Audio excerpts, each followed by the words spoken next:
Hello students, आज हम लोग सॉलिड स्टेट यूनिट के पार्ट 16 में न्यूमेरिकल प्रॉब्लम्स को सॉल्व करेंगे।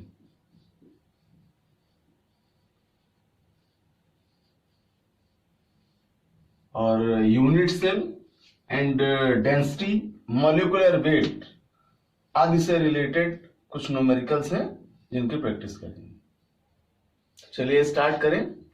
First question, atomic radius of any elements like as x is 3.6 angstrom, यानी रेडियस का वैल्यू आपको दिया है 3.6 angstrom. What will be the distance between the nearest neighbour in simple cubic structure, यानी SCC के लिए जो नियरेस्ट नेबर पार्टिकल्स है उसका डिस्टेंस आपको फाइंड आउट करना है। So according to question, R का जो वैल्यू है वो है 3.6 angstrom for SCC, simple cubic lattice के लिए, और डिस्टेंस फाइंड आउट करनी है। तो आपने एक कंडीशनल फार्मूला पढ़ा था जो रेडियस से रिलेटेड था, R equals to D by 2। Conditional formula है आर और डी के लिए। इस फार्मूले को लिख सकते हैं, क्योंकि यहां डिस्टेंस फाइंड आउट करनी है। So D equals to how much, then D equals to 2r। अब यहां r की वैल्यू दी है, so D equals to 2 into 3.6 angstrom and multiply कराएंगे तो 7.2 एंगस्ट्रॉम आपका डिस्टेंस एरिया कवर होगा, जो कि इसके लिए नियरेस्ट नेबर पार्टिकल्स के लिए आपकी डिस्टेंस हो जाएगी। यही आपका फाइनल आंसर होगा। चलिए बढ़ते हैं अगले क्वेश्चन में। And question number 2 is NaCl crystal has face centred cubic structure. Remark करें इस पॉइंट को कि जो स्ट्रक्चर है उस क्रिस्टल का, सोडियम क्लोराइड क्रिस्टल का, वह फेस सेंटर्ड है, एफसीसी क्यूबिक है। Then calculate the number of Cl minus ion per unit cell. यहां पर Cl माइनस आयनों की पर यूनिट सेल कैलकुलेट करनी है। हमें मालूम है कि सोडियम क्लोराइड आयनाइज करता है Na प्लस और Cl माइनस में। तो अकॉर्डिंग टू क्वेश्चन हमें Cl माइनस के लिए पर यूनिट सेल का नंबर कैलकुलेट करना है according to FCC crystal. So for FCC हमें मालूम है कि यहां पर जो क्रिस्टलाइजेशन है पर यूनिट सेल का वो कॉर्नर्स पर है और फेस पर है। तो इन दोनों के लिए ही वैल्यू पुटअप करें। Number of Cl minus ions per unit cell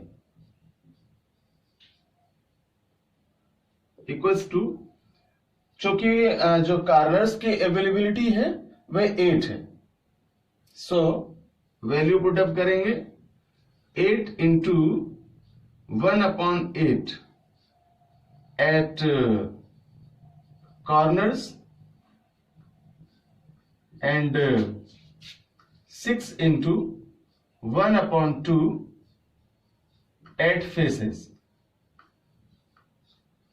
तो according to this condition corners के लिए वैल्यू 1 और फेस के लिए वैल्यू 3, और दोनों का टोटल करेंगे तो आपका यूनिट सेल का जो नंबर आ जाएगा, यानी पर यूनिट का नंबर आ जाएगा 4। पर यूनिट सेल इक्वल्स टू 4। यही आपके लिए Cl माइनस आयन के लिए पर यूनिट का नंबर होगा। चलिए बढ़ते हैं अगले क्वेश्चन की तरफ। क्वेश्चन 3 है, edge length of FCC unit cell.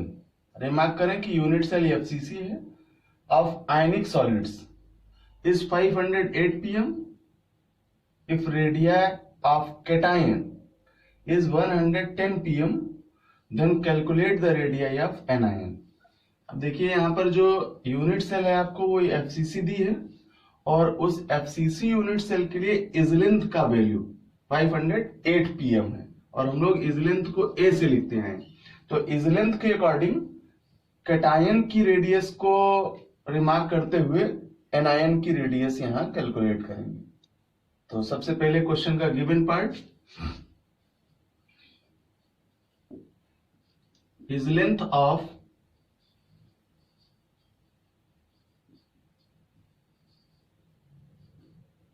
FCC unit cell, और इस लेंथ को ए से लिखते हैं, सो इसलिए हम कहें कि ये वैल्यू ए की है। So A equals to 508 pm। Then radii of cation, और कैटायन की रेडियाई को R प्लस से रिमार्क करते हैं, equals to 110 pm। Then radii of anion, इसको R माइनस से लिखेंगे और ये हमें फाइंड आउट करना है, सो हाउ मच हो जाएगी। चलते हैं फार्मूले की तरफ। फार्मूला यूज करेंगे, edge length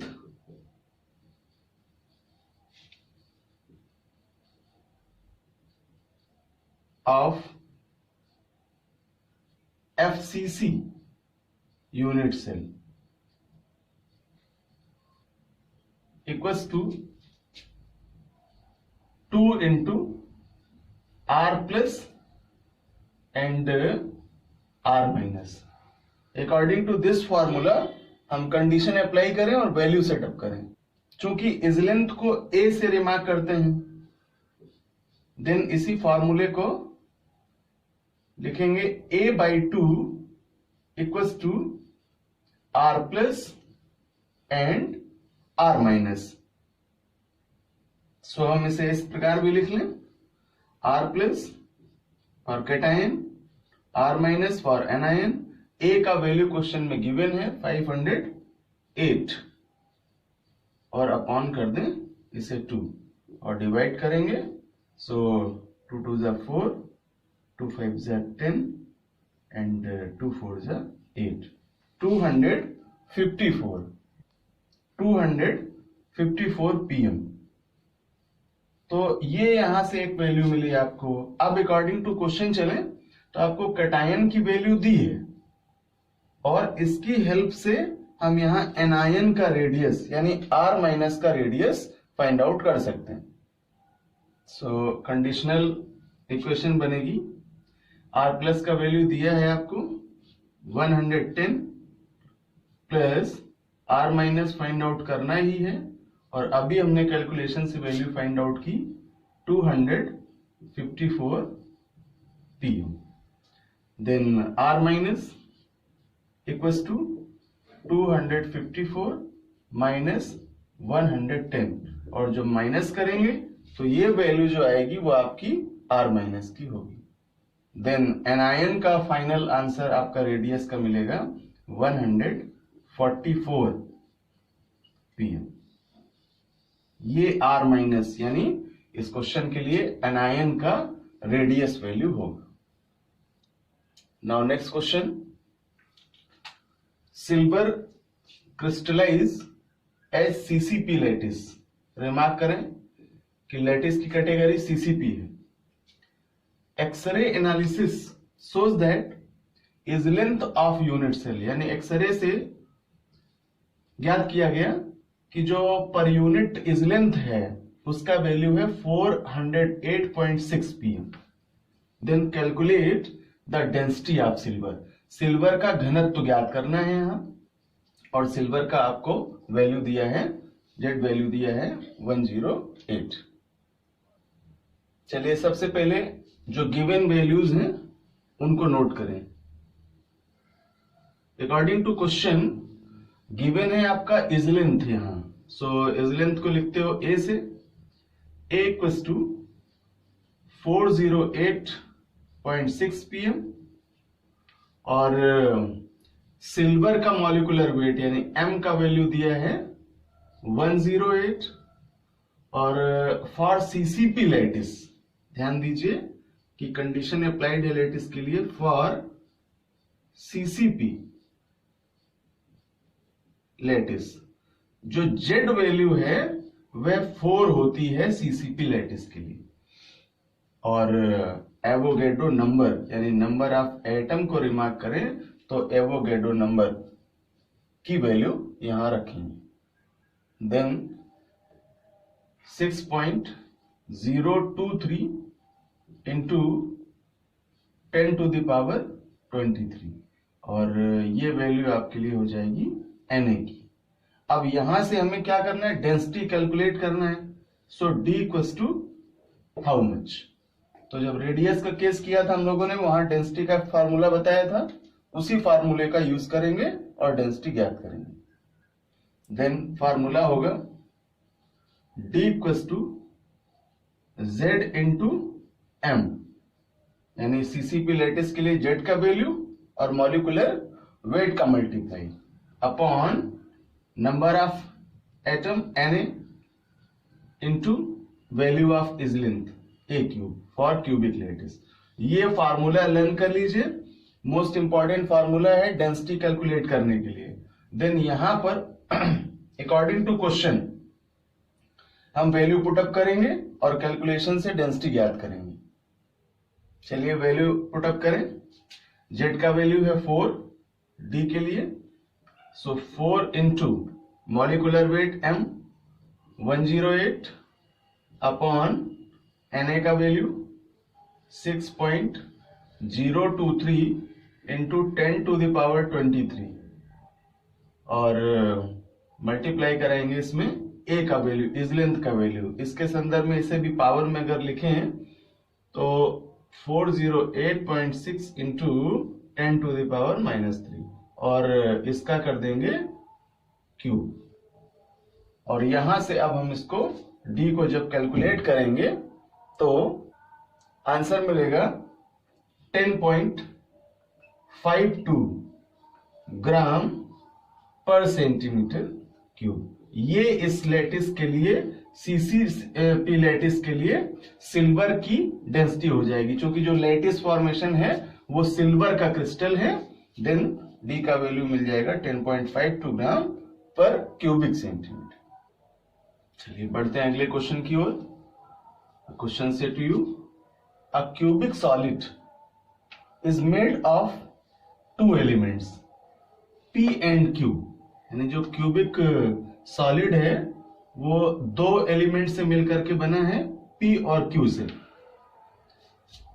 of Q are at the corners, यानी जो Q है वो कॉर्नर्स पर है of the cube and P at the body centre, और जो P वाला पार्ट है कॉन्स्टिट्यूएंट पार्टिकल्स के रूप में वो बॉडी सेंटर्ड है, अंतः केंद्रित है। What is the formula of the compound, इन दोनों से मिलकर के बने हुए यौगिक का सूत्र क्या होगा, फार्मूला क्या होगा। What are the coordination numbers of P and Q, और P तथा Q के लिए इनकी उपसय संयोजन संख्या यानी कोऑर्डिनेशन नंबर क्या होगी। चलिए अकॉर्डिंग टू कंडीशन समझ लेते हैं इसे क्या गिवन है क्वेश्चन में और किस तरह से हम नंबर ऑफ एटम कैलकुलेट करेंगे। It is given that the atom of Q are present at the corner, जैसा क्वेश्चन में कह ही रहा है कि जो Q एटम है वो कॉर्नर्स पर प्रेजेंस रखता है of the cube. So therefore the number at atoms of Q in 1 unit cell, एक यूनिट सेल में जो नंबर ऑफ Q एटम्स हैं उनकी कंडीशन अप्लाइड करें तो कॉर्नर्स के लिए वैल्यू पढ़ा है हम लोगों ने 8 इंटू 1/8। कैलकुलेशन दें 8 इंटू 1/8, तो यहां से आपको नंबर ऑफ एटम का वैल्यू कितना मिल जाएगा Q के लिए।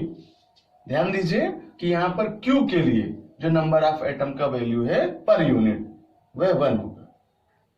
सेकेंड कंडीशन अप्लाइड करें एलिमेंट्स P के लिए as a constituent particles, then we says that it is given that atom of P are present at the body center। Question ही आपका कह रहा है कि जो p एलिमेंट्स है उसका जो कंस्टिट्यूएंट पार्टिकल्स है वो बॉडी सेंटर पर प्रेजेंस रखता है, अंतः केंद्रित है, then therefore the number of atom of p is 1 unit cell के लिए भी आपकी वैल्यू आ जाएगी 1। तो Q के लिए हमने वैल्यू फाइंड आउट की 1 और P के लिए फॉर बॉडी सेंटर वैल्यू 1 होगी। अब इन दोनों केसेस को देखते हुए P और Q का रेशियो निकालते हैं। सो रेशियो के लिए condition, this means that the ratio of the number of P atoms to the number of Q atoms.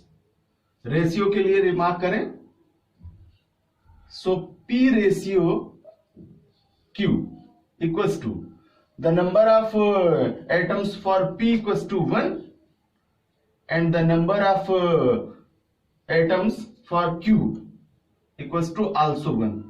Then ratio is 1:1. यहां पर P और Q एटम्स का रेशियो मिला आपको 1:1। अब क्वेश्चन में कह रहा था कि what is the formula of the compound. तो हम देख रहे हैं कि जब इनका रेशियो इट होने का 1:1 है एटम्स का, तो according to their case, according to their valency site, ये फॉर्मूला बनाएंगे PQ, क्योंकि नंबर ऑफ एटम जो यहां पार्टिसिपेट करेंगे वो दोनों के लिए 1:1 होंगे। So the formula of compound